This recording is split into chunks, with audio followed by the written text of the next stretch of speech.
Welcome to Our Android Week with Alan Furstenberg in New York, Bruce Turner in Lynchburg, Virginia, Duke Carrico in Kingsport, Tennessee, Michael Banks in Augusta, Georgia, and from Android Authority, Nate Swanner in Portland, Oregon. This is Our Android Week. And welcome. Good to have you with us. Let's go to the room. Alan Furstenberg, welcome, sir. So I know you were glued all day. Oh, also joining us in just a few minutes will be Secretary of State John Kerry. I swear to God, he did good today. But it's like every time you see four guys together, one of them's John Kerry making the case. He's done every show. He did every show. Him and the chief of staff guy and of course the president's on TV now competing with us. If it's not Google screwing with our schedule, it's the president. So, Bruce, but Dan, notice that we moved for Google. Yes. You guys are trolling Obama. Okay, so they announced two phones today. That I've got advanced copies here. The iPhone 4C and the iPhone 4S, which is even bigger, or 5S, right? 5C and 5S.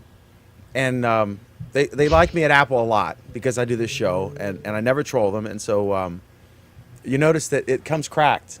If you look carefully at the glass, you can see that the 4C is cracked. The 5C looks remarkably larger, Bruce, I think, than the 5S is larger than the 5C. But it's $100 more, so I'm just kidding. Only our audience would get that. Okay, so anyway, what do you guys think about this hardware? Craig Shipp was expecting a 4K camera. So we linked to this article from CNET comparing the top Android phones and the new announcement. Obviously, anytime you announce something, you're going to have some game because it's new and the others haven't copied you yet. What do you guys think? Any thoughts on this stuff? First off, I was very surprised with Apple that they put, for the 5S, that they put a lot of emphasis in the inside of the phone, with all of the upgrades, and I was a little shocked with the ID scanner, the thumbprint scanner, or the fingerprint scanner, put it that way, that they're taking all of the, well, Apple as a company seems to be taking all of the criticism that people throw at it about the, usually less hardware that they have compared to Android, and that they can't compete on the lower price point, but they're taking all of the criticism and putting them in there. But what I think they're losing focus at is that jobs or that experience that they've had in the past, where they don't have to take what everyone else is saying. They'll make their own experience using their own hardware. And I think they're losing that magic, and that might work in their downfall. Michael, so you're saying that you're not impressed by the fact that it really seems like the hardware is copying everyone else at this point? I mean, it's been sort of behind, playing catch up before, but it seems that they're making other advances to keep up, where they didn't care back with iPhone 4, they didn't really care that they're behind. Now they seem to care and try to put stuff in it and keep up. Let me focus on the 5C first of all in my comments on this thing, because I think they did a pretty good job on the price point for the 16 gig version of the 5C being $99. I think there may be a lot of kids whose mom and dad have iPhones, and they're going to see this as something that they'd like to get. Probably the biggest surprise to me on the 5C, which I don't think is necessarily a bad-looking phone, is that while it is $99 on contract, a lot of analysts was thinking, maybe they could get this thing down to like $350 out of contract, but it's $500+ for the iPhone 5C out of contract. I don't see how they're going to be able to impact the growing China market with an out-of-contract price like that on a phone like that. What do you think?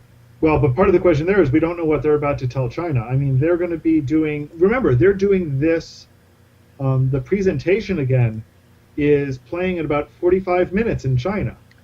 They're getting their own presentation. Mm. So who knows what they're going to be saying there.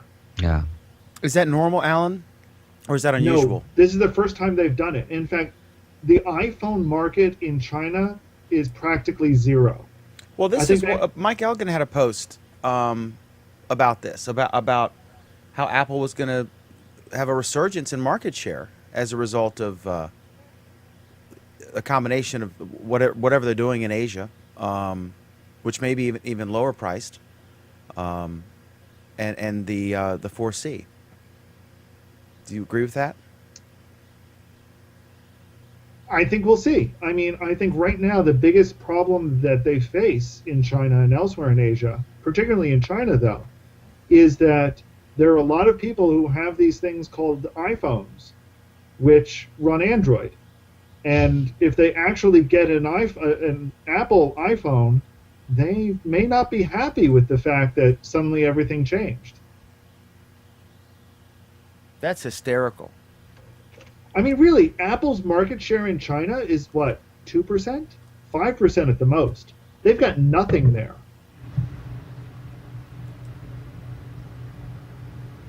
Okay, so we're good on iOS, I guess. Yeah, I think there are some interesting things to this. I think a couple of things that seem most vindicated to me are the fact that I think it might just be the 5S has dedicated coprocessors for a number of tasks. 64-bit. Just like the Moto X does. It's got 64-bit. I don't think that really is going to... Processing. Yeah, big deal. It doesn't... I mean, I don't think that really is going to be helping or hurting them in any way at all, but it means they're expecting huge memory space applications? Really? Certainly, CPUs slow down when you add more bits. So it's not speed. So the only reason why they'd be doing this is for address space and who knows what. And, I don't know. Anyway, so I think the dedicated coprocessors are the interesting part. The fingerprint scanner is interesting. I don't think it's awesome, but it's interesting. The thing I find most amusing about it are all of the people who are saying, yeah, now I can make it so that people just can't randomly unlock my phone, randomly open my phone. And I'm like, you mean you guys didn't have a lock screen before? Really? So, some of it is catch up, but some of it is, these are decent features under there somewhere. Okay. Any other thoughts on that? All right. Go ahead, Bruce. One of the other big things, the some camera improvements, and I think camera improvements can be helpful on a new phone, but I want to know what you guys think about, what's the difference between this new A7 processor being a 64-bit processor versus a 32-bit core processor, 32-bit processors. Is that where all cell phones are going to be going?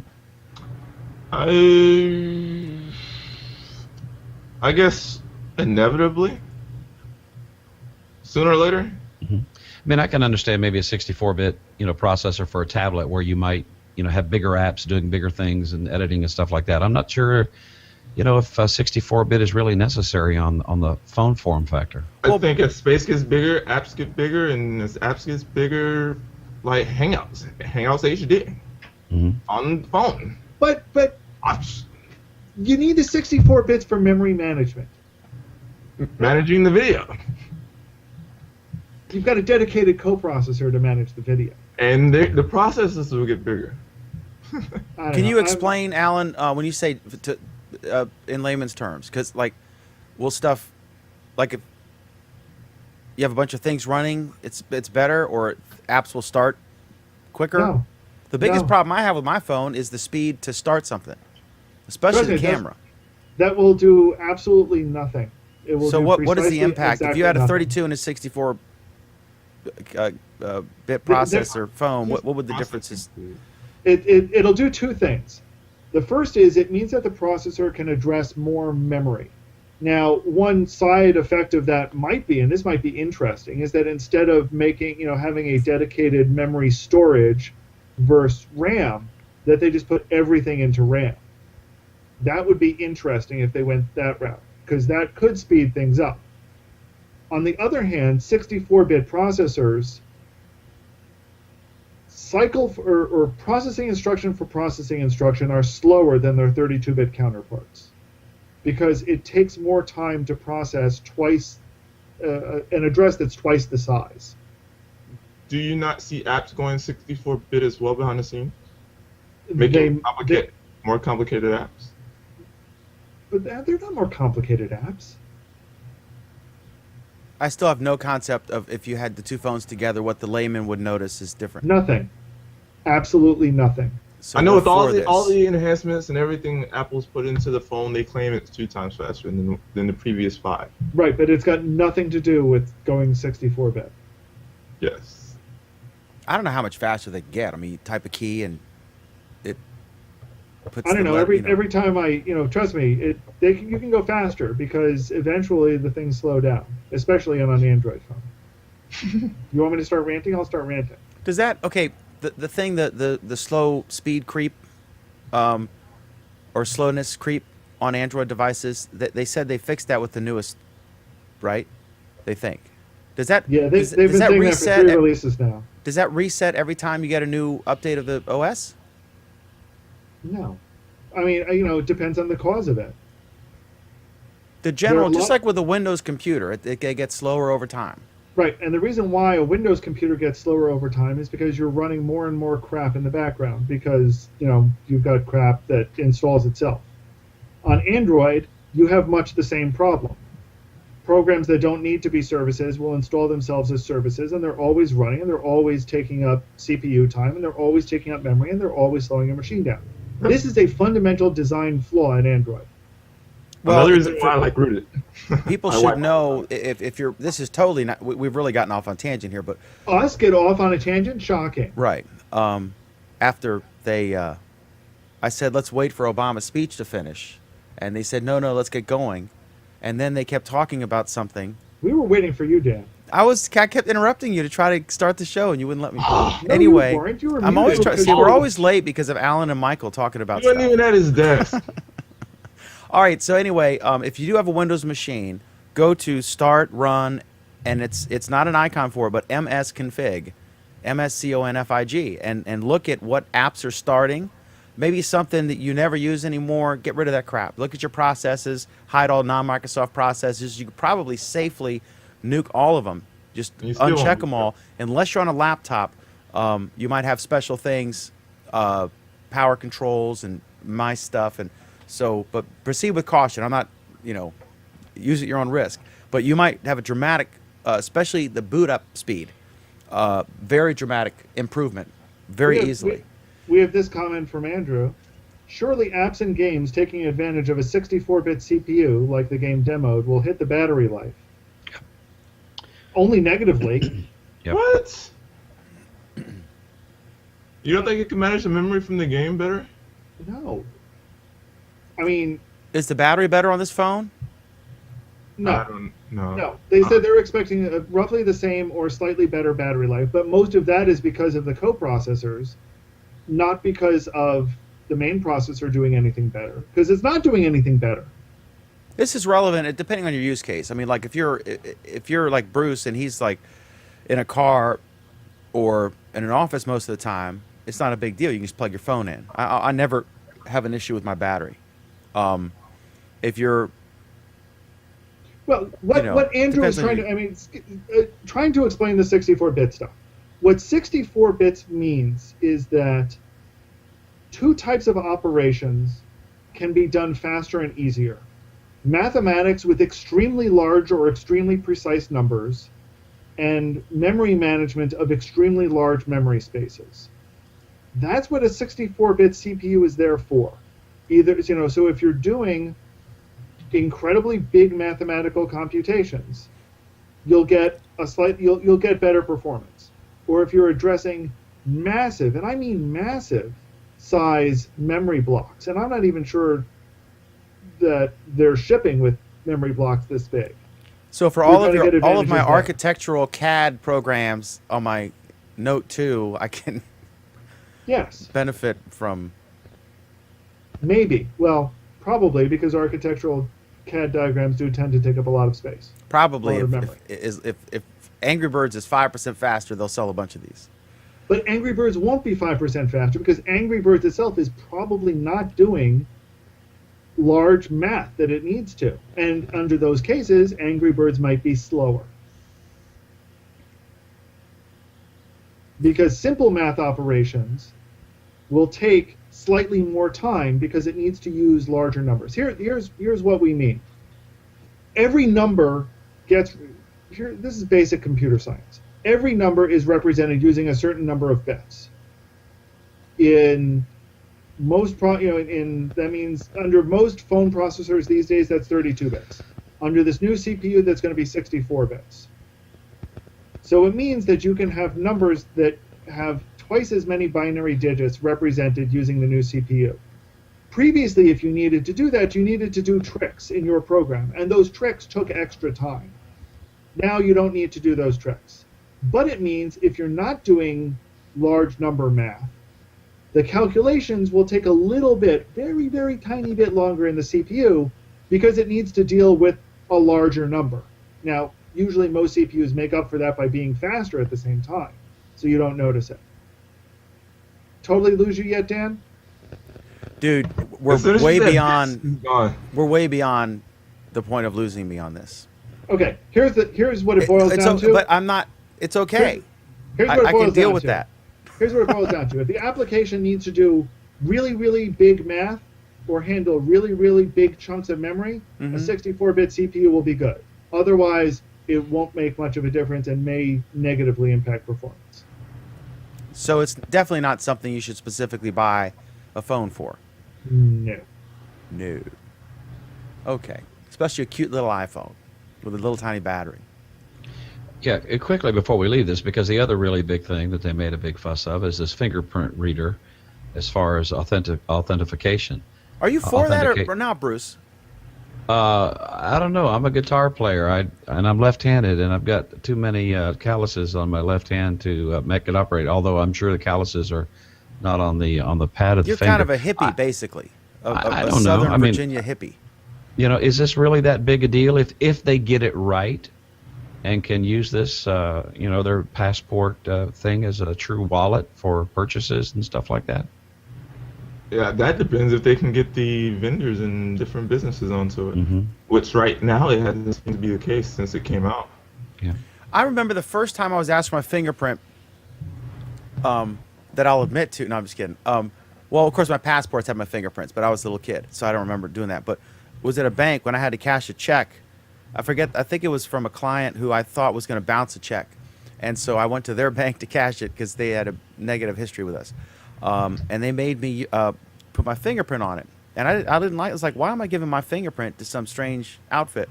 But now I'm totally like you go to a gym, any kind of membership thing, and they'll have, it's very common now just, to make, if you're paying every month automatically, you just scan your finger, they know it's you, and someone isn't sneaking in on your account, and they know you've paid. So I think it's becoming more and more common. So as far as the pushback, my fingerprint's going to be in the cloud and NSA or, whatever, I think that people are more used to that now than they were. And I do think that the big push here is, as Bruce said, to be able to have a more secure ability to purchase stuff in your name. And I think that would make the iPhone very appealing to some merchants, right? Wonder how the 64-bit thing would work with the fingerprint, Alan. Maybe you could do 5 minutes. You really want a 5-minute analysis on fingerprint detection? I really don't. Well, then you should move on quickly. Okay. So the important thing is I've got mine. I've got my new iPhone 4C or 5, whatever the hell it is. Well, we do have this other comment from Andrew. Can we also talk about iWork? Free for new users, no mention of pissing off people who already paid for it. It's Apple. Who cares? They say do what This they is do. Apple. They like pissing off their old users. How much money are you talking? Are you talking like, is it like $10 a month or like $2 one time? Or I mean, what do you mean? I don't remember what iWork used to sell for. Well, and with the new camera, they're also giving away iPhoto and iMovie. It's going to come free with the new 5S. What is Right. iWork for folks who I've never It's, used an iPhone? it's Google Drive. It's Google Docs. Sorry. It's basically their So that was likely Yeah. a monthly fee. well, no, because the monthly fee would be attached to their iCloud cloud storage. It's different. Okay. It's the application itself. It's Apple the word Office. processing, the spreadsheet part, the presentation part. You'll get no sympathy from all the folks who have like gotten addicted to Google services like Reader and had them taken away. So at least you can still have it. So It there. was $19.99 per application, and Oh, it was so it's- basically their suite, like Microsoft Office. So it was like you could buy the spreadsheet one, you could buy the text dot editor, you could okay. Yeah, I'd be pissed. They should Google if Google had done that, they would have given a credit or something to the people who bought it, right? Just like when they did what was that the globe of doom that they gave you at I/O that they ended up dumping. They said anyone's bought one, we're going to refund your money, or we're going to send you one anyway, or something. I Yeah, forget. but Apple's not going to say that. Yeah, because it's all about the dinero, baby, and Cupertino. Okay, so we're good on that, right? Can we go to topic 2? Topic 2. This is kind of interesting. This is what's my left screen is 8. All right, so I just screwed up the topic. Every time I switch a shot, it puts a character here. That's why you have all this weird stuff. So anyway, this is weird. This is kind of weird. This reminds me. This is a story. It's a video. I guess it's a movement for this concept called Phone Blocks with a K, right? Phone Blocks. Again, underneath the video, maybe not live, but soon we'll have all the topics if you're watching it later. But the concept is, so you can click on this, all these links we're showing you. But the concept is they kind of develop, I guess, sort of an open source system for a phone. And in the same way that Alan or Michael might develop an app for Android for your phone, they actually want companies or developers to develop physical components for the phone as opposed to just software. And so, like one example they listed was you might just opt for less storage, maybe 2 gigs instead of 8 or 16 or 32, whatever, and an SD slot, and then to get a larger battery. And it kind of like the analogy I can draw is if you compare a desktop computer to a laptop computer you definitely want to buy the best one you can get because you really can't like upgrade components as easily, or sometimes it's not possible. Whereas with the desktop, you can get a case, you can build it yourself, and you can fully customize it. So I think this is interesting. I think this is not happening, but it's an interesting concept. What do you guys think? The ability to sort of have a shell of a phone and be able to decide if you want a really big battery and which phone to stick in it, and especially for iOS users who have only one phone. But for Android guys, there's lots of options. You could, but wouldn't it be great if you could take the best of the Moto X and the best of the HTC One and maybe that case and maybe an iPhone camera and or you know what I mean? I mean, just sort of build it just like a desktop and have this just crazy looking something only Craig Shipp would carry in his belt pack. Is this insane or is this interesting to you guys? Are you talking about as a developmental tool or as a... Do you think this is realistic that this could happen, and would this intrigue you if you could decide what size battery you want in your phone and you could upgrade it just like you could upgrade a desktop. You could put more RAM in your desktop. You can switch out the hard drive and things like that. The phone, pretty much you buy it and it's kind of that's the way it is. Sort of like a laptop or a tablet. You can't really go into your tablet and upgrade the processor, right? But in this case, you could. Right. Does that interest you, or we just, flip a coin and make the best decision we can, and we're sort of in that for 2 years, and then we may, about, 3 months into the end of the contract, you start looking around. What do you guys think? I don't think it works. I don't think it's I don't think any of us think it's happening. But does this intrigue you? I mean, would this be neat? or is this like silly? Not to me.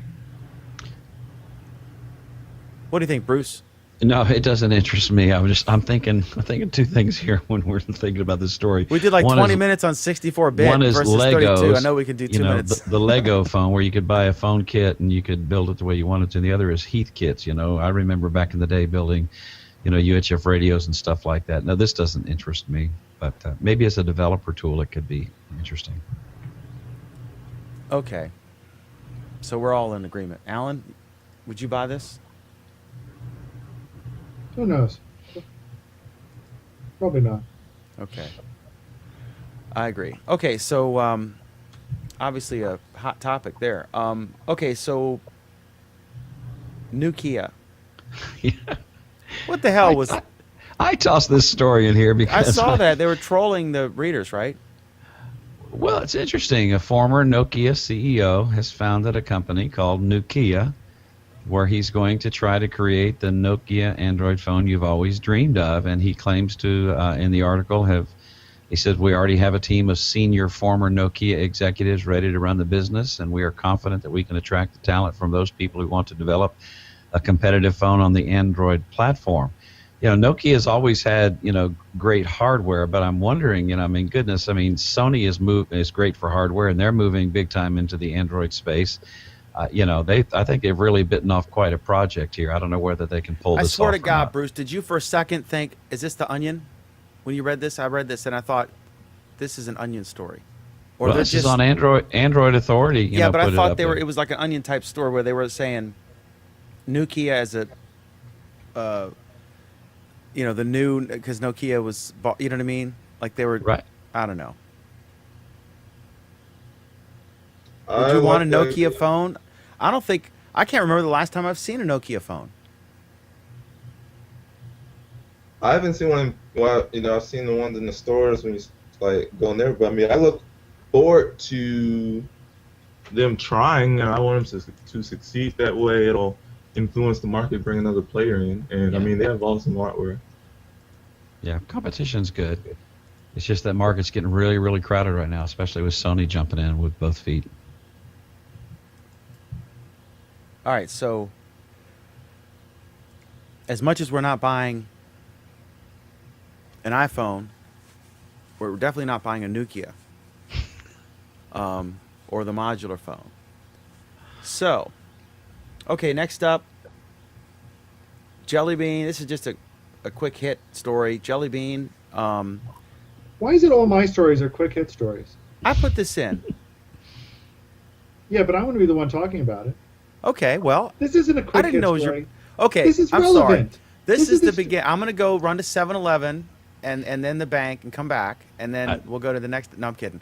Is relevant, this relevant, or is this rant bait for Alan? No, this is relevant. Yeah, okay, so let me just say what it is. This- Jelly Bean, and I was surprised at this number, Alan, because they've come a long way quickly. Is it because of tablets? It's not phones, it's devices, Android devices. And there's a ton of these, like the Hisense Zero tablet is one site, they had it for $69.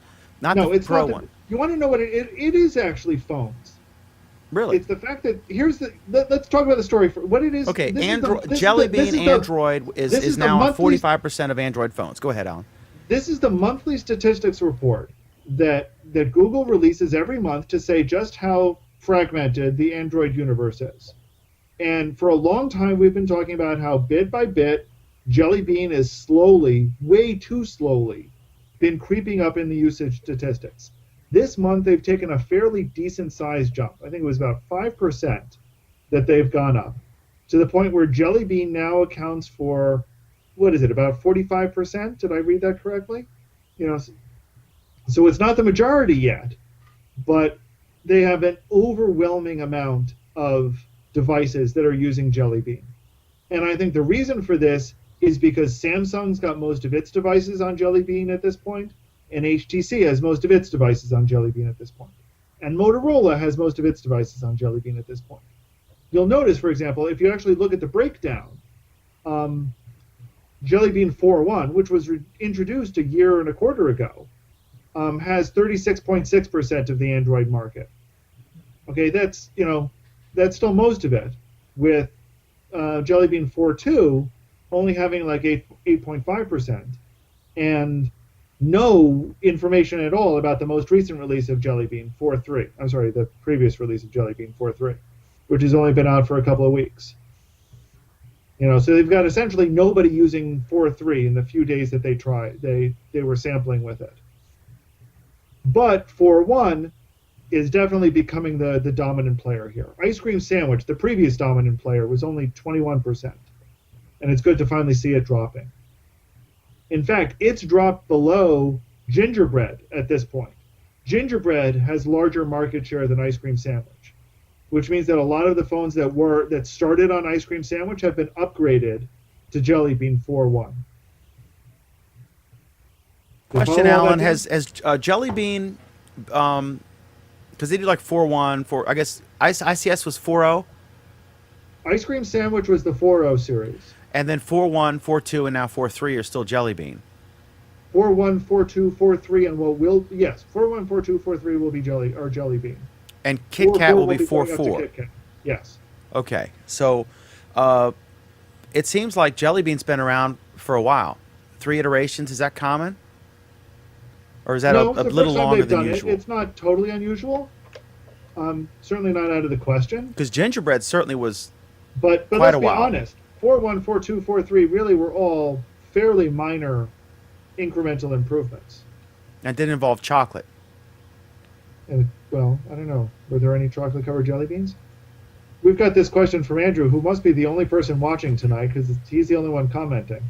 What do you think about the fact that it's a 7-day reporting window instead of 14-day?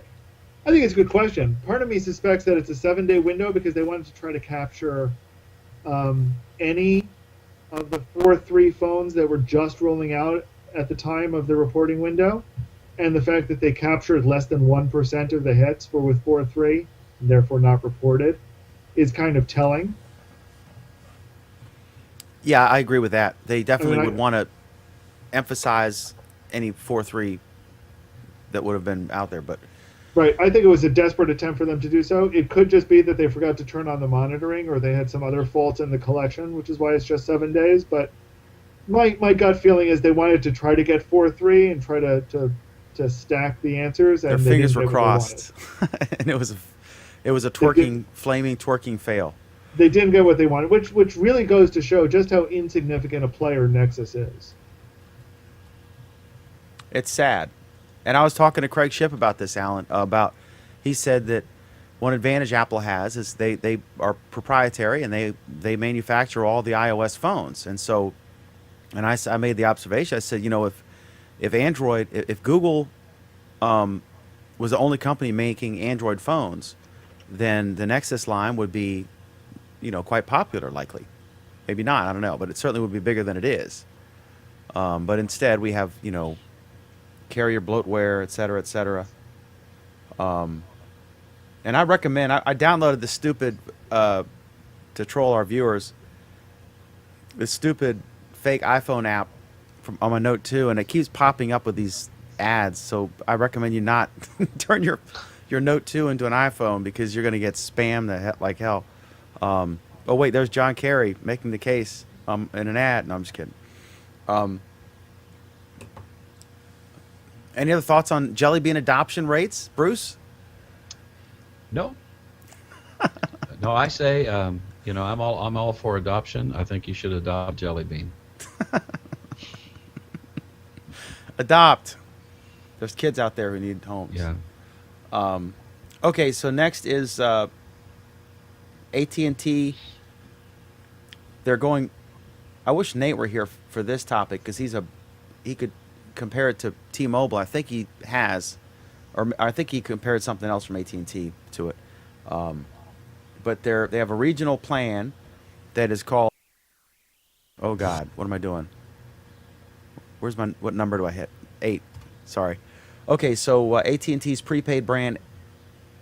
Is it AO, IO, AIO? What do you do? What do you call it? No clue. I've never heard of these guys before. So it's $55 with 2 gigs of high-speed data. We use the term high-speed loosely, right? I don't know what that means. Bring your own device. The SIM card's $10. And then I look in the comments. The comments are telling in these articles, because you read the basic, This is called journalism, where basically they got a press release and they write a quick article summarizing the press release, and then they run ads next to it. So that's called journalism. So they churn this article out, but if you look at the comments from folks underneath, he said, like here, he said, this guy Ruffalo Bone, said, I'm sticking with T-Mobile. Those caps are ridiculous. And then they said, ridiculous in what way? As for plans with unlimited talk and text, T-Mobile's prepaids are $50 with 500 megabytes high speed, 60 for 2 gigs, or 70 for unlimited high speed. That matches pretty closely to what AIO, whatever it is, wireless offers here, just slightly different. So I guess it seems pretty similar. And if you are in the, for lack of a better term, AT&T ecosystem, or if you're in a geographic area where AT&T is stronger, in my area, T-Mobile has zero coverage where I'm actually in now, which sucks because I'd love to consider one of their plans in like a Nexus device, but I can't. Sprint they own the local towers, so I can't really use T-Mobile. But any thoughts on this, guys? Are you going to rush out and buy a phone and sign up with AIO? They seem pretty comparable, but I'm not switching from my T-Mobile right now. It seems to be working relatively well for me, so I've seen no reason to switch. Bruce? Well, I only have one problem with AT&T. Why did you give Yazoo City, Mississippi 3 LTE and not bring it to Lynchburg, Virginia yet? I mean, give me a break. Yazoo City? Give you a break. We got 5 colleges in Lynchburg. Look at the population between Lynchburg and Yazoo City. Every time you say give you a break, you're gonna think of Kit Kat. Hey, I had my first Kit Kat bar in years. First? What? Oh, and Yeah. I bought one when I got off. I was in the airport and I saw there. I bought one and it was really, really good. I'm surprised. It's very popular worldwide. Yeah. It's a worldwide brand, and I think last week on the show, right? Yeah. Now I want to. It's finger licking good. You did lick the chocolate because it does leave chocolate residue on your fingers, doesn't it? I hold the wrapper and I'm neat. No, you tidy. don't. No, I was like a 3-year-old. The idea is to get more in you than on you. Yeah. Like it's one of my favorite Bible doctrines, chockification. I know that. Is it the Old or New Testament that recommends Kit Kat, Bruce? Oh, I don't know. I'll figure it out. Okay. If anyone can, you can.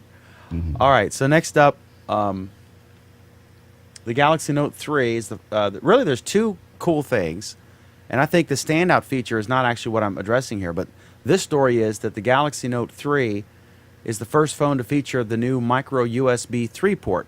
And I think with, how when you plug your phone into the wall charger, the wall wart USB charger, you get a faster charge than you would plugging into your USB or USB 2.0 port on your computer.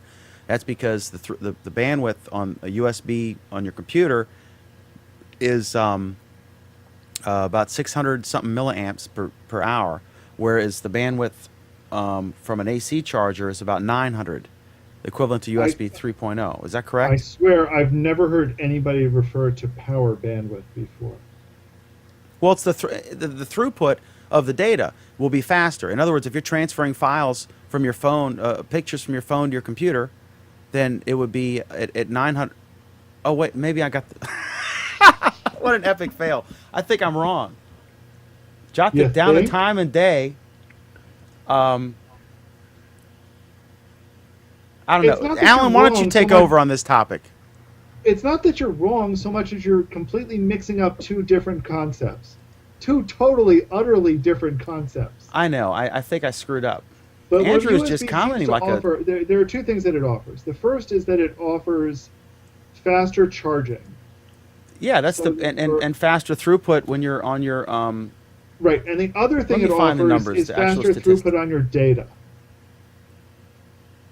So while both of them are faster, they are different. Okay, a USB 2.0 port generally provide up to 500 milliamps current. I don't know if that's milliamps per hour or milliamps. So I think I'm maybe vindicated here. No. Whereas USB 3.0 is 80% faster at 900, so it's from 500 to 900 for charging. It's faster, and I assume that the throughput for data would be faster as well, because USB 3.0. And if you have a desktop computer, that's a very cheap card you can buy to get USB 3.0 ports. And it also is something you should consider because if you do multiple cam and have conflicts, you might do better with it might be like totally on a different thing, but maybe not. I don't know what the hell I'm talking about. Hey, Obviously. Dan, Yes, sir. what did you teach when you taught school? I taught the Advanced Computer Programming course Okay. at Randolph-Macon Academy. I taught Pascal. Okay, so and you basic. didn't teach science or math. I was STEM.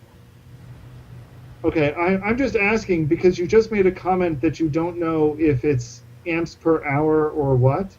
I don't know if it's isn't Do you know a battery do you know measured in milliamps per hour. No, What is it measured in? it might be milliamp hours, but not amps per hour because an amp is defined as coulombs per second. Oh my God, Alan! This is like, I'm glad you're like Craig for Android. No, Dan, you see, it's this Just little be search nice to tool. me. I'm tired. I was It's up at this 5 app that I a.m. have, and maybe it'll be my app of the week. It's called Google Search. It lets me look up and confirm what an ampere is, because I was pretty sure it was something per second. Well, and let me just make this comment on that story. First of all, the new micro USB thing is pug ugly. I agree with the article. It used the word ugly. The other thing is here, if you're looking at my camera, this is what the Note 2 looks like.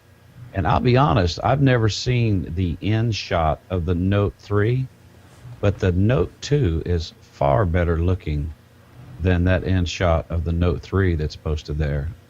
As soon as I saw that, so, I mean, I don't. There may be some legitimate reason for coming up with a new plug, but I was really surprised. This is the first I heard that the Note 3 was going to have a different type of plug.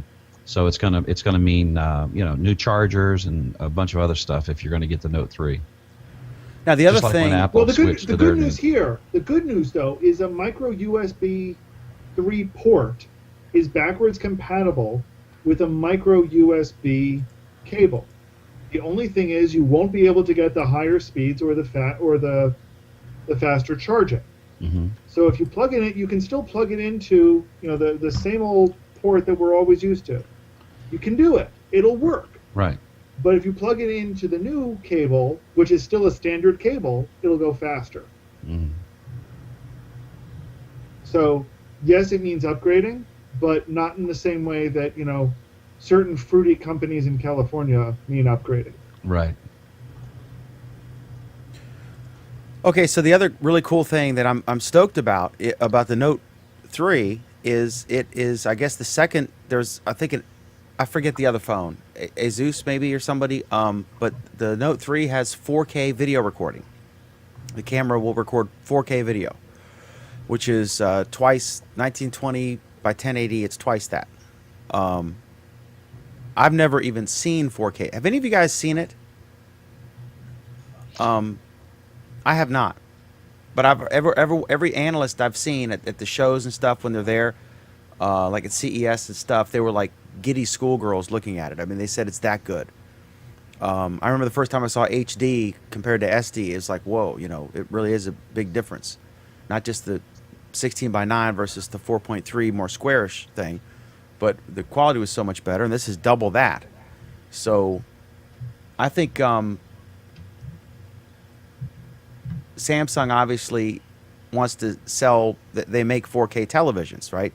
So they're going to be pushing the 4K video on their phones, so that hopefully that'll motivate you in the same way that a lot of people first bought a color television because Disney on Sunday nights, the Wonderful World of Disney show was in color.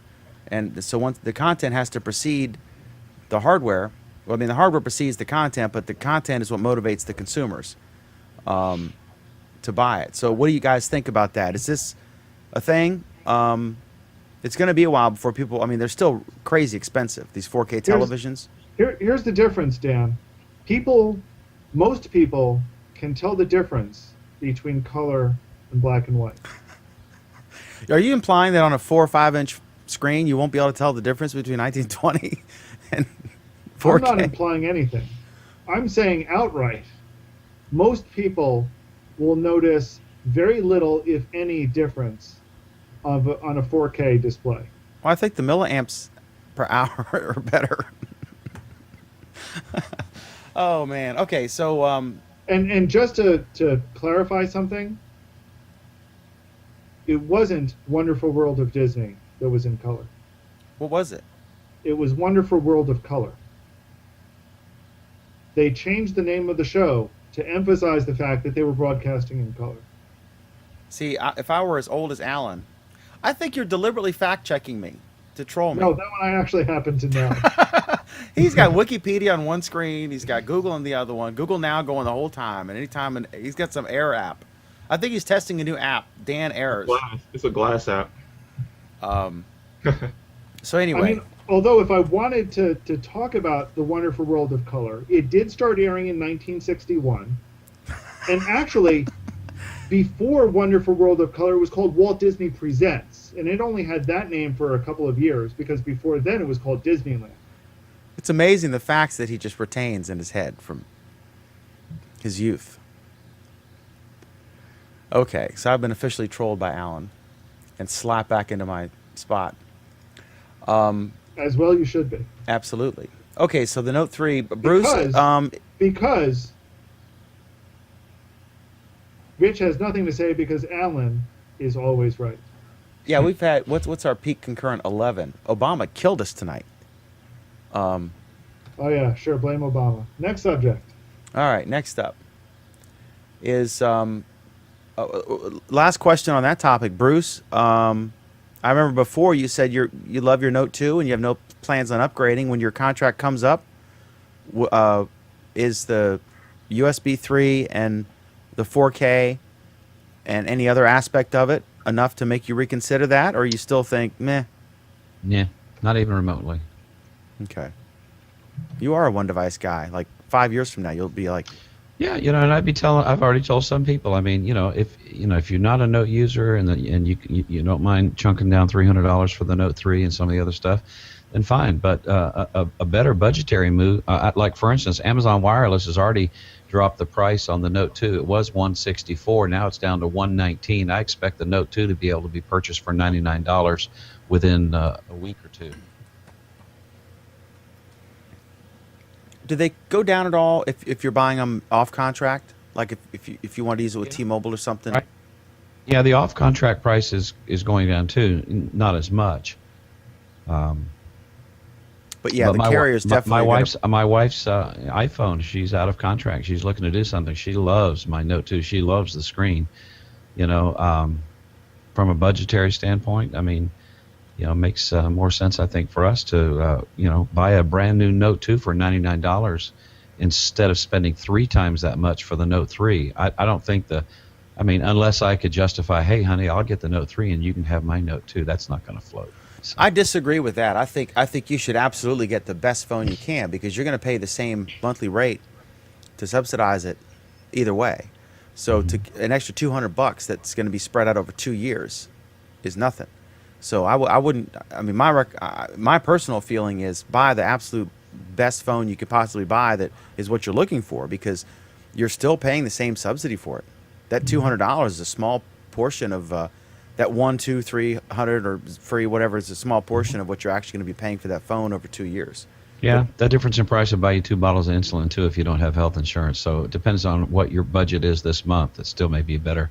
I mean, I agree with what you're saying to a point, but I'm saying there could be legitimate budgetary reasons why somebody be a lot smarter, that if they don't have to have the latest and greatest, because there are other financial considerations, in a given month.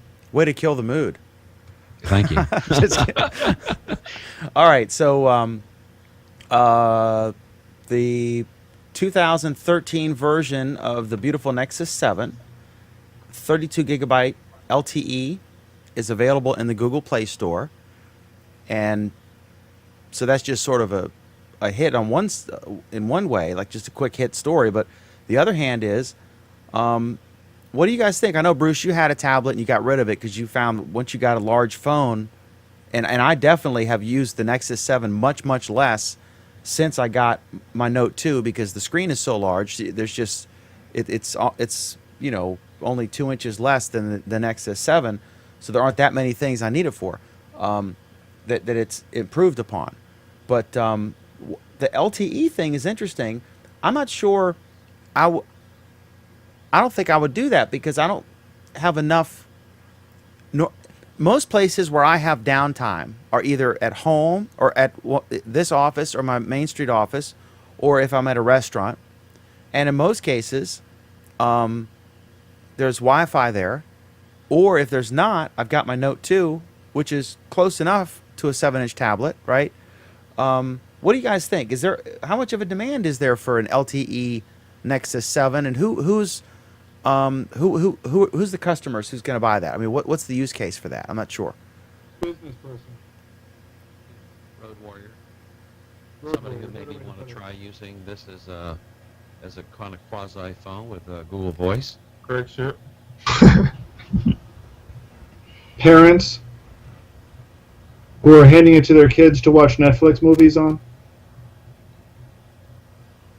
But that wouldn't be practical with any of the plans out there, right? Netflix would eat up your database fast,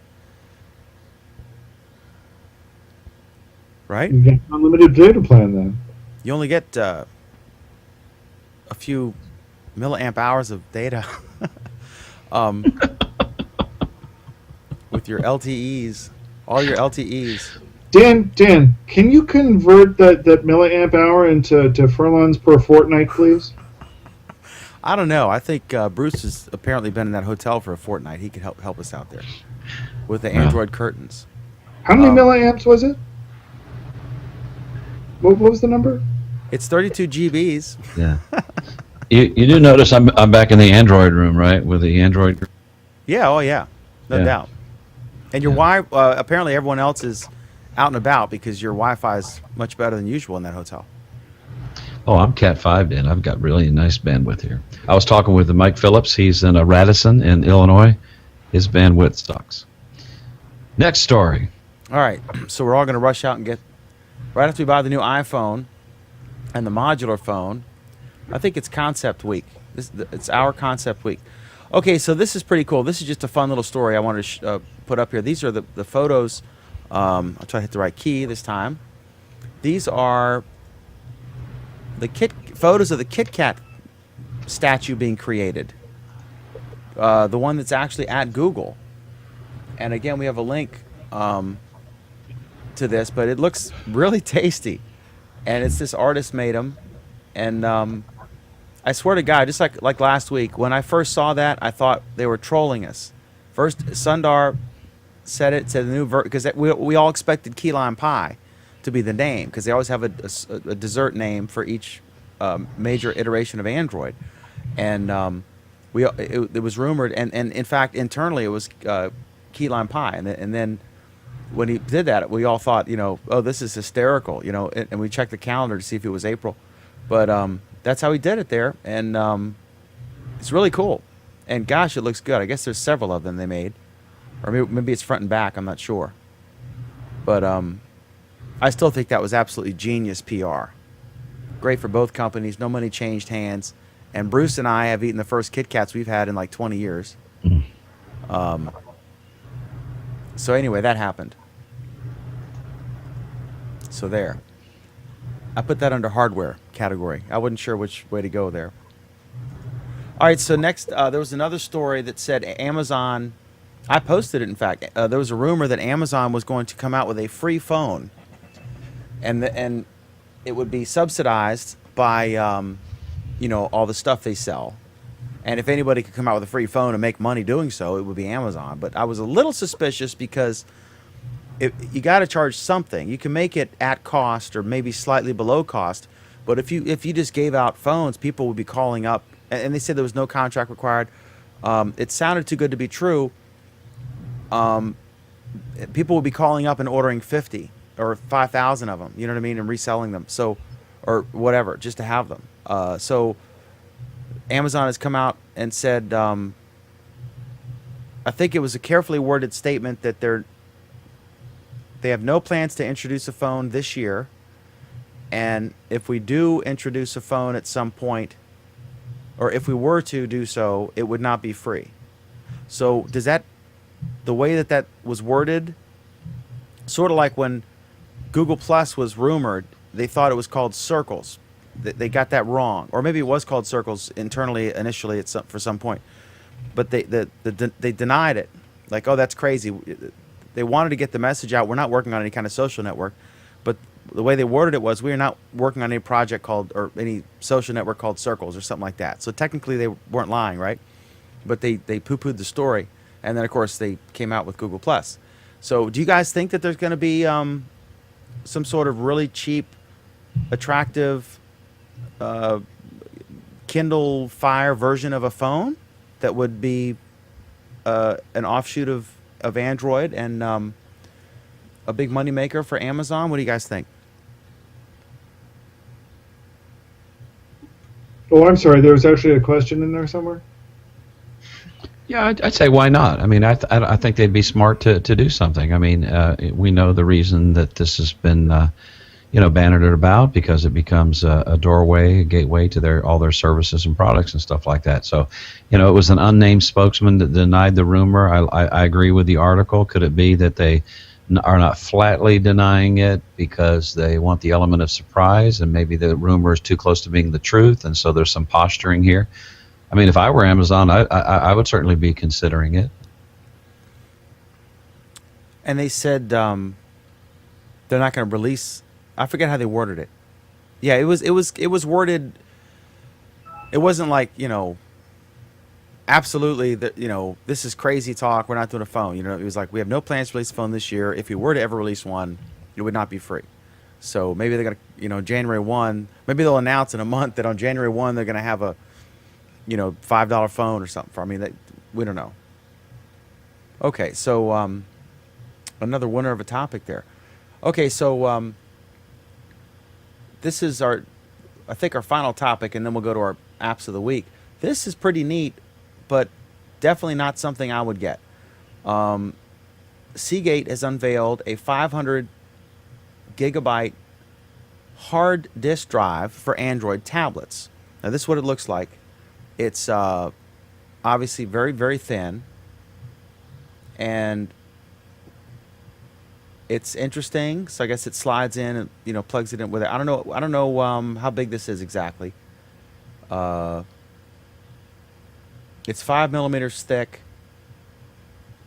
I don't see the specs, Alan. I don't know if you can catch that, but the thing that scares me about this is, unlike solid state memory, this is would have a higher propensity to physically crash, because you got physical moving parts, and you could lose stuff that's on your phone.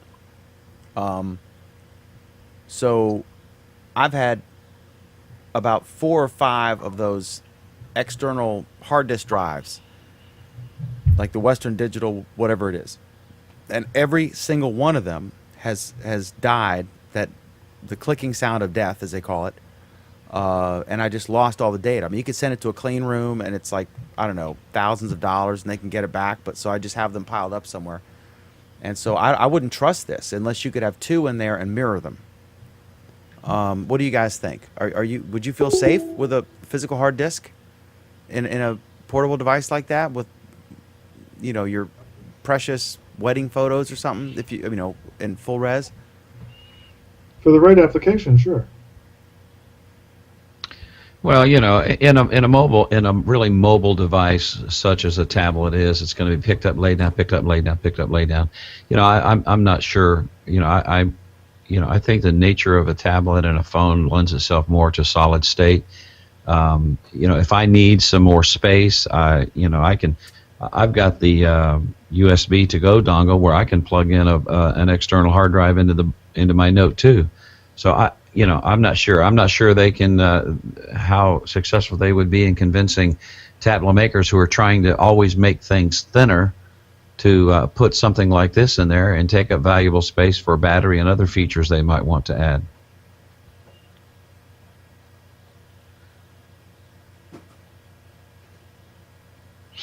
We have a couple of comments on some other issues.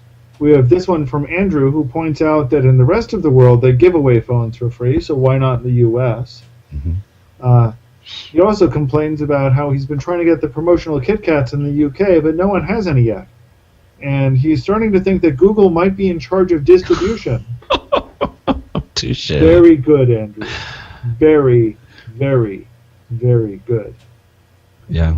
Anyway, I think with that, we are going to our app of the week. What is your recommended app of the week, Bruce? Well, my recommended app of the week, and if you don't know, most people may or may not be aware, but I spent first 35 years of my life in ministry, and there's depending upon your particular persuasion, most people are looking for some kind of inspirational, motivational type things. I know for my team, I've got several. We use Microsoft Link, and I start off every day with some kind of a motivational quote about, goal setting or discipline or achievement or dealing with adversity or something else like that. But there's a ministry called Radio Bible Class, and they've been around for many years, and they produce a paperback devotional guide that will have 30 devotions in it for the month, and it's about half the size, height, and width of a Reader's Digest, and maybe a third of the thickness. But now they've come out with an app, and the neat thing about this app, and this is basically it would take you, these are designed to be like 5-6 minute devotional, something to start your day. And so you can choose the particular devotion. There are links if you want to look at more scripture than what they just offer you here in the devotion. But the other thing is that they also have recordings. And so, I can see, you get in the morning, you want to shave, and you want a little inspiration while you're getting ready for work. You can scroll down to the bottom, and you can play the audio portion of this particular thing. So it's you're looking for a little motivation, inspiration for your day.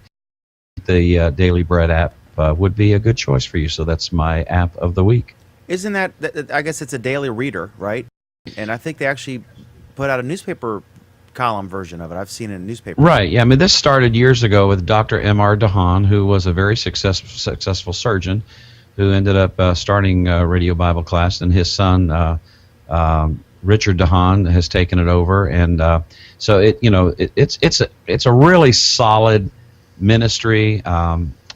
But they have some really good writers, and they're really motivational things. It's kind of like Norman Vincent Peale. I think he wrote a lot, and they had a little paperback devotional called Open Windows, and so it's just good, positive, motivating type thoughts for the day. So